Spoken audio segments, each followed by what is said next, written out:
ನಾಳೆ ಮಾಜಿ ಸಚಿವ ಪ್ರಭು ಚವ್ಹಾಣ್ ಸುದ್ದಿಗೋಷ್ಠಿಯನ್ನ ನಡೆಸಲಿದ್ದಾರೆ. ಬೀದರ್ನಲ್ಲಿ ಸುದ್ದಿಗೋಷ್ಠಿಯನ್ನ ಪ್ರಭು ಚವ್ಹಾಣ್ ನಡೆಸಲಿದ್ದಾರೆ. ನೀವು ಮಾಡೋದಲ್ಲ, ನಿಮ್ಮ ಮಗನ ಮೇಲೆ ಆರೋಪ ಬಂದಿದೆ. ಸದ್ಯ ಕುಟುಂಬದೊಂದಿಗೆ ಮುಂಬೈನಲ್ಲಿರುವಂಥದ್ದು ಪ್ರಭು ಚವ್ಹಾಣ್ ಅವರು. ನಾಳಿನ ಸುದ್ದಿಗೋಷ್ಠಿಯಲ್ಲಿ ಪ್ರಕರಣದ ಬಗ್ಗೆ ಸ್ಪಷ್ಟನೆ ನೀಡುವಂತಹ ಸಾಧ್ಯತೆ ಇದೆ.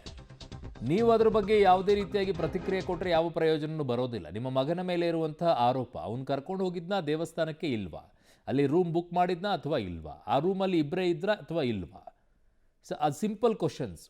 ಆ ವಿಚಾರದಲ್ಲಿ ಕ್ಲಾರಿಫಿಕೇಶನ್ ಬೇಕಾಗತ್ತೆ. ಆ ಹುಡುಗಿ ಸುಳ್ಳು ಹೇಳ್ತಾ ಇದ್ದಾಳೆ ಅನ್ನೋದಾದರೆ ಅಲ್ಲಿ ಹೋಗೇ ಇಲ್ಲ ಅನ್ನುವಂಥದ್ದನ್ನು ನೀವು ಪ್ರೂವ್ ಮಾಡಬೇಕಾಗತ್ತೆ. ಅಲ್ಲಿ ಹೋಗಿದ್ದೀರಾ ಅನ್ನುವಂಥದ್ದನ್ನು ಅವ್ರು ಪ್ರೂವ್ ಮಾಡಿದ್ರೆ ನೀವು ತಗಲಾಕೊಳ್ತೀರಾ. ನೀವು ಅದಕ್ಕೆ ಕ್ಲಾರಿಫಿಕೇಶನ್ ಕೊಟ್ಟರೆ ಪ್ರಯೋಜನ ಇಲ್ಲ. ಮಾನ್ಯ ಪ್ರಭು ಚವ್ಹಾಣ್ ಅವರೇ, ನಿಮ್ಮ ಮಗನ ಮೇಲೆ ಬರ್ತಾ ಇರುವಂತಹ ಆರೋಪ ಇದು. ಎಂಗೇಜ್ಮೆಂಟ್ ಮಾಡಿಕೊಂಡು ಮದುವೆ ಆಗಲಿಲ್ಲ ಅನ್ನುವಂಥದ್ದನ್ನು ಈಗ ಆರೋಪ ಮಾಡ್ತಾ ಇದ್ದಾರೆ.